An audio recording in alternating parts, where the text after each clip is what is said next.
नमस्कार दोस्तों, मैं सीमा डेमन मेरे इस YouTube चैनल में आपका बहुत बहुत स्वागत करती हूँ। आपके घर में एक बच्चे का जन्म हुआ है, आप सोच रहे हैं उनका नाम बहुत अधिक भाग्यशाली मैं रख सकूँ लेकिन मुझे नहीं प्राप्त हो रहा है। तो किस प्रकार से बच्चे का नामकरण किया जाता है, आज हम इस वीडियो के माध्यम से पूरा संपूर्ण जानकारी प्राप्त करेंगे दोस्तों। पूरा प्रैक्टिकली मैं आपको करके बताऊंगी। जो कुछ भी वीडियो में बनाती हूँ, मेरे पास जो क्लाइंट आते हैं उन्हीं का एग्जाम्पल लेकर मैं आप लोगों के साथ शेयर करती हूँ। पिछले कई वीडियो में मैंने बता रखा है कि नामकरण किस प्रकार से किया जाता है। डिटेल में यदि आप जानकारी प्राप्त करना चाहते हैं तो यह वाला वीडियो आपको जरूर देखना है। इस वीडियो के माध्यम से मैंने यह बता रखा है कि आप बच्चों की राशि कैसे पता करें और नक्षत्र कैसे पता करें, क्योंकि हर एक चीज हमारे दिमाग में सेट होगी तभी हम एक फाइनल डिसीजन निकाल पाते हैं। तो अगर आप न्यूमरोलॉजी सीख रहे हैं तो डिटेल में जानकारियां प्राप्त करने के लिए स्टेप बाय स्टेप हर एक वीडियो को आप देखेंगे, तब आपको एक अच्छी नॉलेज प्राप्त होगी। लेकिन इस वीडियो के माध्यम से आपके दिमाग में एक पिक्चर क्लियर हो जाएगी कि वाकई में नामकरण करना कितना अधिक महत्वपूर्ण होता है।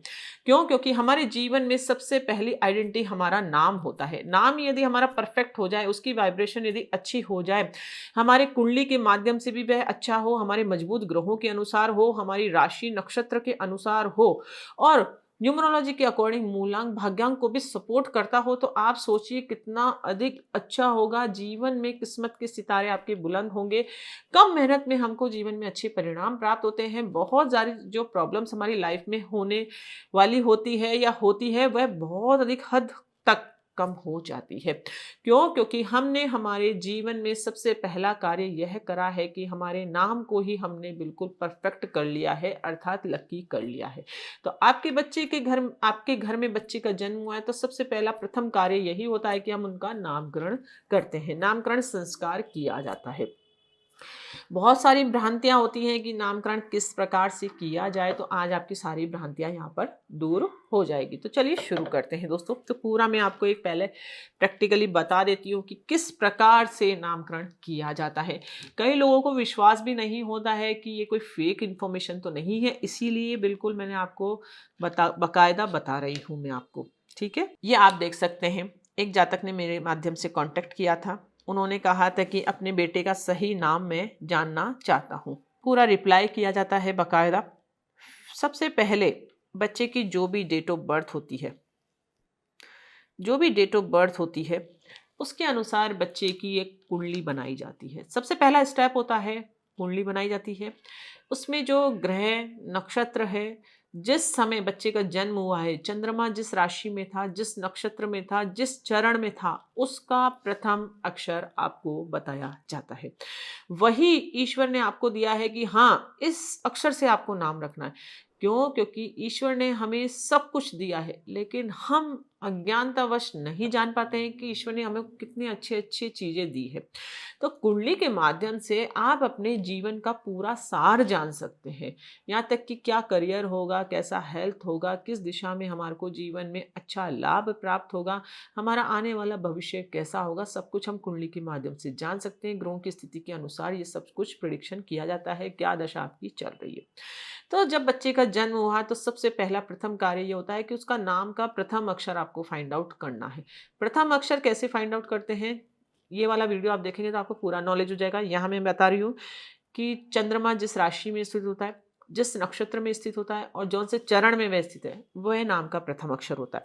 तो उसके अनुसार इनका नाम का प्रथम अक्षर जो है वह निकाल कर पूरा बताया है। आप चेक कर सकते हैं। ये पूरा नाम का प्रथम अक्षर मैंने बताया है कि आपके बच्चे की धनु राशि है। कैसे क्या है वह सब मैं बताऊंगी आपको, लेकिन यहाँ पूरा मैं आपको इसलिए बता रही हूँ ताकि आपको विश्वास हो सके कि वाकई में यहाँ पर पूरा रिस्पॉन्स मिलता है, पूरी जानकारी मिलती है। ऐसा नहीं है कि आपने मैसेज करा कुछ भी जानकारी आपको नहीं मिलेगी। आपके बच्चे की धनु राशि है, पूर्व आषाढ़ जन्म का नक्षत्र है, द्वितीय चरण है। उस अनुसार नाम का प्रथम अक्षर ध अक्षर होगा। आप ये वीडियो देखेंगे तो आपको पूरा समझ में आ जाएगा किस प्रकार से निकालना है। तो यहाँ डायरेक्ट मैं आपको मैसेज के माध्यम से जानकारी देती हूँ। ठीक है, अब धनु राशि है तो धनु राशि में जो जो अक्षर आते हैं उन अक्षरों से भी आप नाम रख सकते हैं, कोई दिक्कत नहीं है। लेकिन पहली प्रायोरिटी हमको जो नक्षत्र के अनुसार अक्षर निकला है उसको देना है।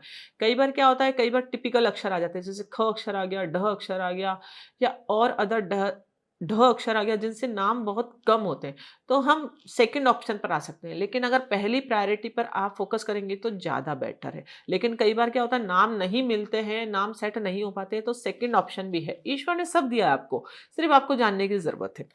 ठीक है? तो यहाँ पर प्रथम अक्षर के बाद आपकी धनु राशि है, तो उसके अनुसार भी अल्फ़ाबेट बता दिए जाते हैं कि आपकी धनु राशि है, तो इन अक्षरों से प्रारंभ करके भी आप नाम रख सकते हैं। तो क्या-क्या नाम है धनु राशि के अनुसार? ये, यो, भा, भी, भू, धा, फा, ढा और भे।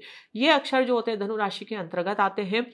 तो इन अक्षरों से भी हम बच्चे का नाम रख सकते हैं। ठीक है? इन अक्षरों से भी बच्चे का नाम रख सकते हैं और लकी नंबर भी बताया जाता है कि वाक़ई में इस नंबर पर ही हमको नाम रखना है। तो कितनी कैलकुलेशन होती है आप सोच सकते हैं। पूरी बाकायदा स्टडी करके ये सब चीज़ें बताई जाती है। फिर नाम के बहुत सारे ऑप्शन आपको दिए जाते हैं कि इस प्रकार से बहुत सारे नामों की एक लिस्ट सेंड कर दी जाती है ताकि आप अपनी पसंद से नाम बता सकें। क्यों? प्रायोरिटी तो आप पसंद तो आपकी रहेगी, आपका ही बच्चा है। मैं तो एक माध्यम हूँ आपको हर चीज़ देने का। तो इसमें पूरी लिस्ट आपको शेयर की जाती है, उसमें से आप अपनी पसंद से नाम बता सकते हैं या आपके पास भी कोई नाम हो एक्स वाई जेड, तो वो भी आप शेयर कर सकते हैं। सब कुछ बातें चैटिंग के माध्यम से होती है। कॉल कंसल्टेंसी भी अवेलेबल है, उसमें कोई प्रॉब्लम नहीं है, लेकिन चैटिंग के माध्यम से सही जानकारी मिल जाती है क्योंकि हर चीज़ लिखी हुई रहती है आपके पास। ठीक है? इनमें से जो भी नाम आपको पसंद हो सरनेम के साथ बताइए ताकि उसे चेक किया जाए, क्योंकि नेक्स्ट स्टेप क्या होता है? न्यूमरोलॉजी के अकॉर्डिंग नाम को सेट करना। वैदिक एस्ट्रोलॉजी के माध्यम से हम क्या जान सकते हैं? नाम का प्रथम अक्षर जान सकते हैं कि इस अक्षर से हमारे बच्चे का नाम निकला है। लेकिन न्यूमरोलॉजी के अकॉर्डिंग हम क्या जान सकते हैं कि नाम को किस वाइब्रेशन पर हमको सेट करना है, यानी कि कौन सा लकी नंबर है, कौन सा ग्रह हमारे लिए शुभ है, उसके अकॉर्डिंग हमको नाम सेट करना है। तो दोनों विधियाओं का कंबाइन करके ही बच्चे का नामकरण किया जाता है। केवल आप न्यूमरोलॉजी के माध्यम से अपने बच्चे का नामकरण करवा रहे हैं, बिल्कुल सत्य नहीं है, और केवल वैदिक एस्ट्रोलॉजी के माध्यम से आपने नामकरण कर दिया, वो भी अच्छा नहीं है। दोनों विद्याओं के माध्यम से आप अपने बच्चे का नामकरण करवाएंगे तभी वह परफेक्ट होगा, 100% सही होगा और जीवन के लिए भाग्यशाली होगा, उत्तम होगा, लकी होगा। बड़े-बड़े सेलिब्रिटी भी इस विद्या का प्रयोग करते हैं, अब उन्हें पता है। लेकिन आपको अब अभी से पहले से पता है, आपके घर में बच्चे का जन्म हुआ है, तो आप इस विद्या का ज़रूर प्रयोग करिए ताकि आप अपने बच्चे को जब से उसका जन्म हुआ है, इस धरती पर आया है, उसका लालन-पालन होकर करियर तक वो आगे तक अच्छा ग्रोथ कर पाए। तो पहली सीढ़ी आप उसे चढ़ाइए नामकरण करके। बाकी तो सीढ़ियाँ आप अपनी उसकी परवरिश से चढ़वा रहे हैं और बाकी सब चीज़ें उसके संस्कार दे रहे हैं, मेहनत कर रहे हैं, मेहनत सभी करते हैं, लेकिन मिलता उसको ही है जिसका लक भी हो, मेहनत भी हो, दोनों चीज़ें हैं। कुंडली में योग भी हो, तभी सक्सेस मिलती है, अन्यथा केवल मेहनत से सक्सेस नहीं मिलती है। मेहनत तो एक जो लेबर क्लास है वह भी बहुत हार्ड वर्क करता है, लेकिन जो अच्छी मेहनत करता है, स्मार्ट वर्क करता है, उसे सक्सेस प्राप्त होती है। इसलिए योग, कुंडली में योग भी होना ज़रूरी है और हमारा लक, हमारा भाग्य साथ होना भी ज़रूरी है। तो ये पूरी लिस्ट एक शेयर की जाती है अदर अदर लेटर्स के माध्यम से। उनका ही ऑप्शन रहता है कि हमें और नाम प्रोवाइड करिए, तो और नाम उनको प्रोवाइड किए जाते हैं। फिर उनका मैसेज आता है कि ये नाम उन्होंने सेट करें। आप देख सकते हैं भार्गव, यशवर्धन और भाव्यांश और यक्षित, ये 4 नाम उन्होंने मुझे पसंद करके भेजे। कई बार होता है हम नाम क्या है कि सरनेम भी ऐड करते हैं, कोई सरनेम ऐड नहीं करता है, कोई ना मिडिल नेम में फादर का नेम ऐड करता है। तो जो कुछ भी आप ऐड करते हैं वो भी आपको देना होगा, तभी उसका पूरा कैलकुलेशन बताया जाता है। ठीक है? उसके बाद का होता है कि जो ये नाम आपने मुझे दिए सजेस्ट करके, उनको फिर न्यूमरोलॉजी के अकॉर्डिंग चेक किया जाता है बाकायदा। एक-एक नाम की वाइब्रेशन को चेक किया जाता है कि हाँ, ये नाम ओके है, ये नाम ओके है, ये नाम ओके, ये नाम ओके। ऐसे 3-4 नाम आपको प्रोवाइड कर दिए जाते हैं। इस प्रकार से आप देख सकते हैं ये 3-4 नाम मैंने प्रोवाइड करे हैं कि उनके लिए भार्गव, यशवर्धन, भाव्यांश और यक्षित, यह नाम सबसे बेस्ट है। यदि कुछ करेक्शन किया जाता है तो छोटा-मोटा करेक्शन भी करके बताया जाता है ताकि वह नाम उनके जीवन के लिए भाग्यशाली हो। क्यों? क्योंकि जो लकी नंबर डिसाइड होता है उसके आधार पर ही नाम को सेट किया जाता है, ऑप्शन के आधार पर किया जाता है। तो इनके फिर मैसेज आता है कि हाँ, इनमें से जो सबसे बेस्ट नाम इन्होंने कौन-सा सेलेक्ट करा, उन्होंने भार्गव नाम सेट किया। तो भार्गव आप लिख सकते हैं इस प्रकार से। तो और आप चेक कर सकते हो, इन्होंने बताया चैटिंग के माध्यम से कि भार्गव नाम को आप फाइनल कीजिए। उसके बाद पूरा पीडीएफ के माध्यम से आपको डिटेल शेयर की जाती है। मैसेज के माध्यम से भी आपको पूरा विश्लेषण करके ऐसे बताया जाता है। उसके बाद उनका धन्यवाद आ जाता है। इस प्रकार से बच्चे का पूरा नामकरण संपन्न होता है। अब हम जान लेते हैं कि इनकी क्या कुंडली बनी थी, इनका मूलांक भाग्यांक क्या था, इनका नामकरण ऐसा ही क्यों किया गया है। पूरा स्टडी भी मैं आपको बता देती हूँ। एक रफ वे में यह चीज़ मैंने बताई कि किस प्रकार से नामकरण किया जाता है। पूरी स्टडी इस प्रकार से करके फाइनल रिपोर्ट आप तक पहुँचाई जाती है। ठीक है, अब इनकी जो रिपोर्ट भेजी जाती है वह भी मैं आपको ओपन करके बता देती हूँ कि क्या हम भेजते हैं आपको। पूरा नामकरण किस प्रकार से किया जाता है ये आप देख सकते हैं। पूरा नाम है भार्गव, पूरा इनका सेट करके बताया है। ठीक है, यह इनकी एक लग्न कुंडली बनाई जाती है। इसी लग्न कुंडली के आधार पर चंद्र राशि का आइडेंटिफाई होता है। धनु राशि, पूर्वाषाढ़ नक्षत्र, द्वितीय चरण, उसके उनका अक्षर निकला था। ठीक है, इनका मूलांक किस प्रकार से निकाला जाता है, जो हमारी डेट ऑफ बर्थ है। अब यहाँ पर आप देखिए वैदिक एस्ट्रोलॉजी प्लस न्यूमरोलॉजी दोनों के कंबाइंड के आधार पर इनका नामकरण किया जा रहा है। तो वो एक सबसे इंपॉर्टेंट चीज़ है, उसी को आपको अपने माइंड में सेट रखना है। कोई भी कंफ्यूजन अपने दिमाग में नहीं रखना है कि ये नामकरण गलत है। ये तो 101 या 1000% बच्चे के लिए बहुत भाग्यशाली नामकरण हो रहा है। आप इस चीज़ को महसूस कर सकते हैं कि इनकी डेट ऑफ बर्थ है 27/1/2025। पूरा बकायदा मैं आपको स्टेप बाय स्टेप हर चीज़ बता रही हूँ। ऐसा कोई भी नहीं बताता है, पूरा ज्ञान जो होता है यूट्यूब पर कोई भी नहीं देता है। तो 27/1/2025 इनका डेट ऑफ बर्थ है। उसके अनुसार इनका मूलांक क्या निकलता है, जो हमारी डेट ऑफ बर्थ होती है उसको सिंगल डिजिट में यदि हमने कन्वर्ट कर लिया, जो डेट है हमारी उसको सिंगल डिजिट में यदि कन्वर्ट कर लिया तो वो मूलांक के रूप में मानी जाती है। तो 2+7 को यदि हमने प्लस करा तो 9 आया। उसका राशि स्वामी क्या बनता है, मंगल देव। अब आप सोचेंगे 9 नंबर कौन से अंक का होता है, 5 नंबर कौन से अंक का होता है, 4 अंक कौन से ग्रह को रिप्रेजेंट करता है। डिटेल में आप जानकारी प्राप्त करना चाहते हैं तो यह वाला वीडियो देख सकते हैं। अब आप सोचेंगे यह वाला वीडियो, ये वाला वीडियो, नहीं।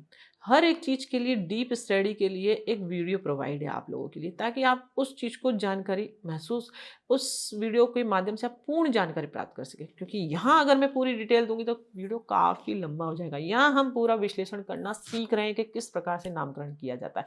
स्टेप बाय स्टेप आप हर एक चीज़ को समझेंगे तब आप एक अच्छे परफेक्ट ज्योतिष भी बन सकते हैं, न्यूमरोलॉजिस्ट भी बन सकते हैं वीडियो के माध्यम से। अब भाग्यांक हमने निकाला है। भाग्यांक कैसे निकालना है, जो आपकी पूरी जो डेट ऑफ बर्थ है उसको सिंगल डिजिट में हमको कन्वर्ट कर लेना है। तो यहाँ पर प्लस करके हमने क्या करा, 2+7+1+2 +5 = 19। 19 को यदि ऐड करा तो 1 = 1 जो होता है सूर्य ग्रह को रिप्रेजेंट करता है। ठीक, यहाँ तक आ गए हम। उसके बाद का स्टेप है कि इनके लिए लकी नंबर फाइंड आउट करना। ठीक है, तो मंगल देव की स्थिति यदि हम कुंडली में देखें तो ये 9 अंक को भी फॉलो कर सकते हैं, 1 अंक को भी फॉलो कर सकते हैं यदि कुंडली में उनकी पोजीशन अच्छी हो। उसके अलावा ये मित्र अंक को भी फॉलो कर सकते हैं।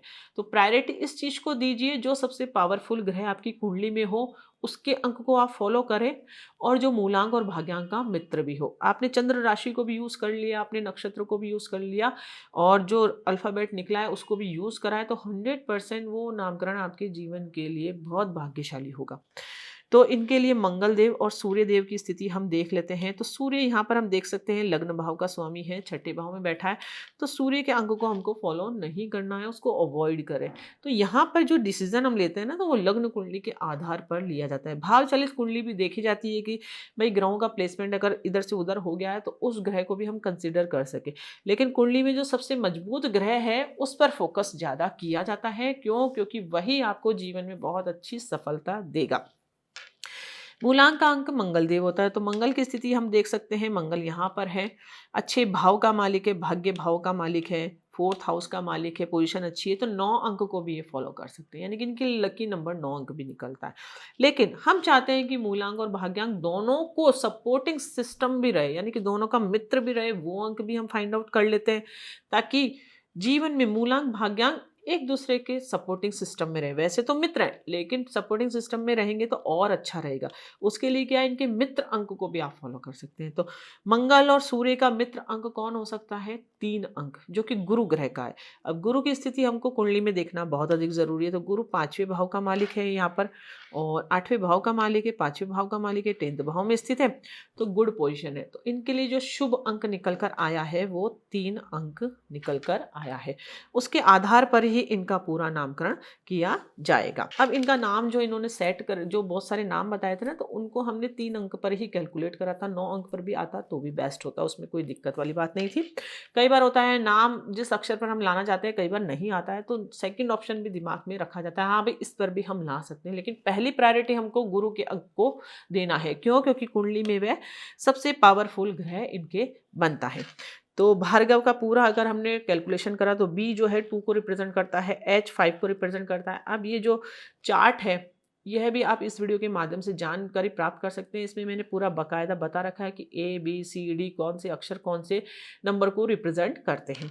तो बी जो है 2 को रिप्रेजेंट करता है, एच 5 को रिप्रेजेंट करता है, ए 1 को रिप्रेजेंट करता है, इसी प्रकार से आर 2 को, जी 3 को, ए 1 को, वी 6 को रिप्रेजेंट करता है। सबका टोटल करा तो 21 आया। 21 को यदि हमने प्लस करा तो 3 अंक, यानी गुरु ग्रह के अंक के बराबर इनका नामकरण हो गया है। इस प्रकार से पूरा नामकरण करके बताया जाता है। उसके अलावा पूरा कुआ number, success number, angel number, secret number, सभी नंबर बताए जाते हैं। भविष्य में कौन से नंबर को हमको फॉलो करना है, यही 3 अंक को हमको हमारी लाइफ में हर जगह यूज करना है।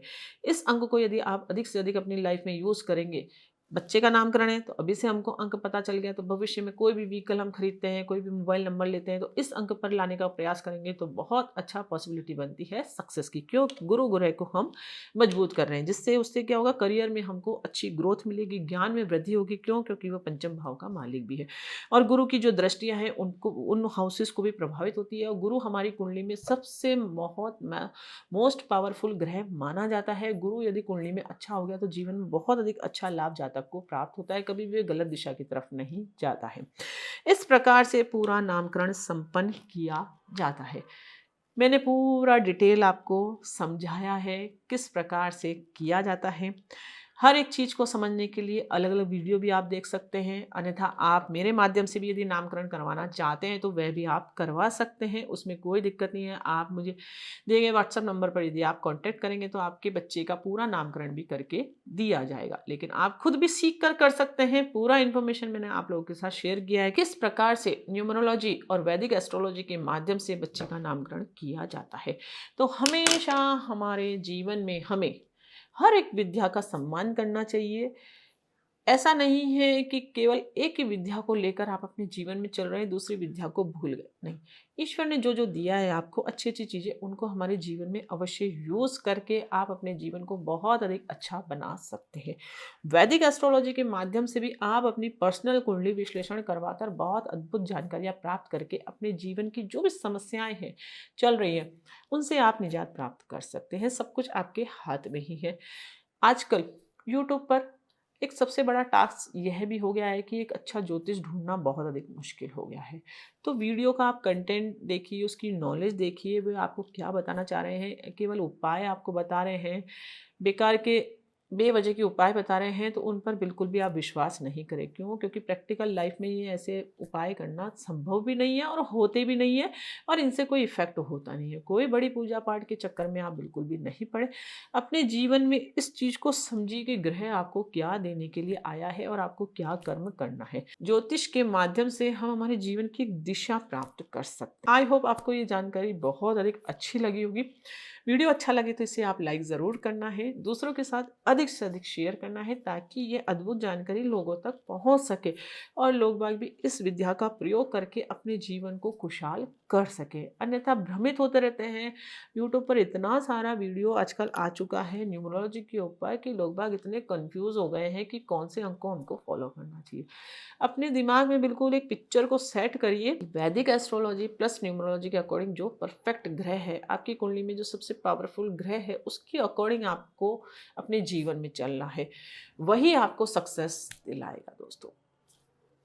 तो मिलते हैं हम नेक्स्ट वीडियो में इंटरेस्टिंग टॉपिक के साथ। तब तक के लिए thank you and bye bye.